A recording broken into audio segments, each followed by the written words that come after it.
윤 지지율 반등 속 자책골 막기. 예, 이슈 이제 3에는 이재명 후보에서 관심의 초점이 윤석열로 지금 넘어왔습니다. 윤석열은 어떻습니까? 제가 이 리얼미터 여론조사도 시작에 바로 말씀을 드렸고, 바로 윤석열은 지금 지지율이 상승 탄력성을 붙고 있다. 상승 탄력성을 붙고 있는 상황에서 이른바 우리가 축구에서 자살골이라고 그러죠. 자책골. 자책골이 나오면 안 된다.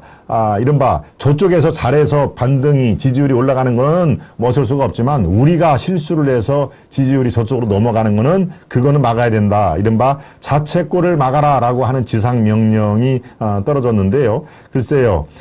지상명령, 네, 바로 저기에 나오지요. 더 낮은 자세로 임해야 된다. 무조건 겸손해야 된다. 겸허해야 된다. 긴장감을 늦추지 말자라고 선대본, 본인을 도와주고 있는, 선대위에서 선대본으로, 규모가 더 작고 슬림해졌죠. 선대본의 기강 잡기에 나섰다. 예, 지금, 상황에서는 저게 필요해 보입니다. 어차피 한 2주 동안 지금 쭉 그렇게 지지율을 더 벌리는 상태에서 이제 내부 기간 잡기가 더 필요한 시점이라고 생각을 하는 것이죠. 선대본 본부장급의 심야 회의를 신설을 했고요. 비상근무 체제로 현안에 신속 대처하게 됐다. 이제 내부 살림을 더 기강을 잡기로 한 것이죠. 공약이라든가 더 외부에는 따로 별동대가 있으니까 거기서 이 많은 그런 그 아이디어가 나올 것이고, 이제 선대본의 본부장이라든가 이런 것들이 비상근무 체제로 돌입을 하겠다. 네.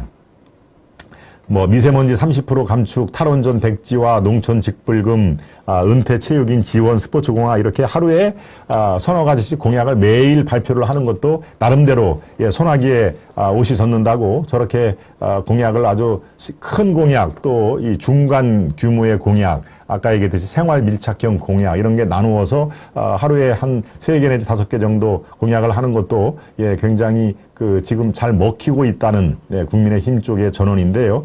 탈원전 백지화, 저것도 오늘 윤석열 후보의 SNS에 딱 한 줄로 저렇게 썼죠. 한번 보여주시겠습니까? 자, 윤석열 후보의 뭡니까? 페이스북 탈원전 백지화 딱 6글자죠. 그 밑에는 또 원전 최강국 건설. 탈원전을 백지화하면서 시킴으로써 원전 최강국을 다시 한번 이렇게 끌어내겠다라고 하는데, 이걸 보면 어떤 생각이 날까요? 네, 여성가족부 폐지 딱 7글자로 상당히 아주 재미를 봤죠. 예, 속칭 재미를 봤습니다. 그 여성가족부, 이른바 페미니즘에 반대를 하거나 이 남녀 양성평등에 어느 정도 거부감이 있는 쪽에서는 그렇습니다. 여성가족부가 자체가 많은 남성들을 이 성범죄를 저지를 수 있는 잠재적인 그 사람으로 보는 시각이 있기 때문에 이 반대를 한다는 그런 목소리가 있었지 않습니까? 그러니까 여성가족부 폐지라는 그 한 문장으로 해서 상당히 이렇게 나비 효과처럼 효과를 많이 봤죠. 그러니까 바로 탈원전 백지화하는 것도 저렇게 아주 간단하고 아주 명료하지만 상당한 또 임팩트가 있는, 네, 그것을 이제 오늘 던진 것이죠. 네, 탈원전 백지화. 저는 뭐 개인적으로 탈원전은 백지화해야 된다고 생각을 합니다. 우리나라의 원전 기술은 사실 세계 최고 수준이었지 않습니까? 네, 두산중공업이라고 하는 그런 원전 관련 기업이 한때는 굉장히 잘 나가고, 그건 뭐 한 15,000명, 2만 명의 그 직원을 거느리고 있는데, 바로 이 문재인 정부 들어와서 탈원전, 뭐 글쎄요, 탈원전의 시발점이 무슨 영화를 한 편 보고 나서 야, 이거 원전 없애야 되겠다라고 하는 그런 설도 있죠. 뭐 아직 정확하게 확인된 건 아니겠습니다만은, 판도라라고 하는 영화네요. 네, 제가 기억이 정확하다면은, 영화 제목이 판도라입니다. 판도라라는 영화를 보고 야, 이거 원전이 진짜 무서운 거구나 하면서 탈원전 정책을 했다는, 네, 그게 한간의 얘기가 있는데요. 만약에 그렇다면 또 얼마나 좀 그게 참 이 황당무계합니까? 영화 한 편 보고 이른바 세계 최강의 원전 기술을 보유한 그런 먹거리를 일거에 스톱시켜가지고, 지금 두산중공업은 직원이 한참 때 10분의 1도 안 된다고 그러죠. 10분의 1도. 그러고 거의 뭐 적자 상태를 벗어나지 못하는, 지금 한 특정 기업의 예를 들었습니다만은 원전 관련 생태계가 완전히 무너지는 결과가 초래가 된 것이죠. 네, 바로 이 탈원전 백지화, 저게 또 나름대로 여성가족부 폐지하는 것처럼 파장을 몰고 올 것인지 그것도 한번 지켜보도록 하겠습니다. 네, 김건희 관련돼서도 마찬가지로 이건 이제 자책골이 포함이 될 텐데요. 현재 어제 장모 오후 4시에 저희가 파족지세로 아주 긴급 편성을 한 것도 여러분들 많이 시청을 해 주셔서 제가 대단히 감사하게 생각을 드립니다만은 김건희 관련은 여전히 리스크가 남아 있습니다. 이 공개되지 않는 MBC의 폭로 대상, 폭로 방송에서 공개되지 않는 그 중에서 또 한두 가지가 좀 새롭게 나왔죠. 네, 조국과 조민 얘기를 했더군요. 조민이 뭔 잘못이 있느냐? 걔가 잘못한 거는 부모를 잘못 만난 것이지 라고 지금 김건희 씨가 얘기를 했다는 게 새롭게 밝혀졌습니다. 그러니까 조국이 이걸 보고 참 기가 막히다.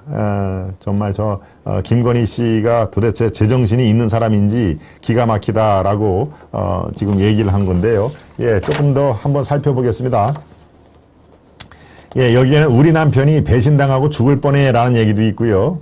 또 참 뭐 여러 가지 얘기를 했군요. 그 7시간 42분에 걸쳐가지고 얘기를 한 게 이런 얘기 저런 얘기 아까 얘기했듯이만 서울의 소리의 이모 기자가 글쎄요 뭐 기자 겸 뭐 촬영 기사 겸 뭐 거기는 작은 매체이기 때문에 그런 그 구분이 거의 없는 모양인데 7시간 얘기를 한 것 중에서 예. 자, 이 씨는 윤 후보의 대선 행보 관련 강의를 해달라는 김 씨 부탁에 사무실을 찾았다. 그는 당시 자리에 이 김건희 씨의 회사 코바나 컨텐츠죠. 직원 1명, 김 씨 수행비서 2명, 윤 후보 캠프 관계자 2명이 참석했다. KBS 보도에 따르면 김 씨는 이 씨의 강의가 2시간 가까이 진행된 뒤 등장해 조국 사태 진영 논리에 대한 자신의 견해를 밝혔다. 이제 조국 사태에 대해서 나는 이렇게 생각한다. 객관적으로 조국 장관이 참 말을 잘 못했다고 봐요. 나는 네, 김건희 씨 얘기입니다. 그냥 양심 있게 당당히 내려오고 얼마든지 나올 수 있고 딸도 멀쩡하고 나는 딸 저렇게 고생을 하는 걸 보면 속상하더라고. 제가 뭔 잘못이야. 쟤는 이제 딸 조민 얘기입니다. 제가 뭔 잘못이야. 부모 잘못 만난 거. 처음에는 부모를 잘 만난 줄 알았겠지. 잘못 만났잖아요. 애들한테 그게 무슨 짓이야. 라고 김건희 씨가 그 한 10명 정도 그 강연에서 이렇게 얘기를 했다는 것이죠. 네. 그러니까 뭐 말을 이렇게 수줍듯이 얘기를 하는 그런 스타일이라 잘 이렇게 퍼붓는 그런 스타일이기 때문에 제가 그래서 김건희 씨 등판은 안 할수록 좋다라고 얘기를 한 겁니다. 저런 분들의 스타일이 공통점이 요만큼 알면은 누가 거기에 대해서 묻거나 그러면은 얘기를 하고 싶어서 아주 이렇게 엔돌핀이 솟는다는 거 아닙니까? 그러니까 자기가 요만큼 알면 거기에 플러스 알파를 섞어가지고 이제 잘 얘기를 하는 스타일이기 때문에 예, 등판은 안 하는 것이 좋다. 3월 9일 날 남편 예, 손을 뭐 끼든지 하여튼 투표장에 나와서 투표만 제대로 하면 된다라고 제가 그래서 어제 논평을 드린 것입니다. 네, 계속 이어집니다. 김건희 씨 얘기입니다. 그러면서 윤 후보가 문재인 정권을 위해 조국 전 장관 일가를 수사한 것이라고 주장했다. 문재인 정권을 위해서 조국 수사를 했다라고 얘기를 한 겁니다. 이거는 뭐 제가 며칠 전에 제 분석 시간에 말씀을 드렸죠.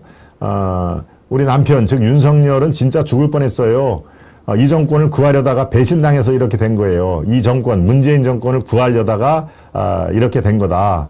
그 사실을 일반인들은 모르니까 윤석열 저거 완전히 가족을 도륙하고 탈탈 털고 이런 스토리가 나오는 거지요. 그 사실을 일반인들은 잘 모르지 않나. 윤석열이 완전히 가족을 도륙하고 탈탈 털고 바로 이런 얘기가 나오는 것이다. 네. 사실은 문재인 정권을 위해서 조국 수사를 그렇게 아주 열심히 한 건데 일반인들은 좀 모른다 하는 얘기입니다. 네.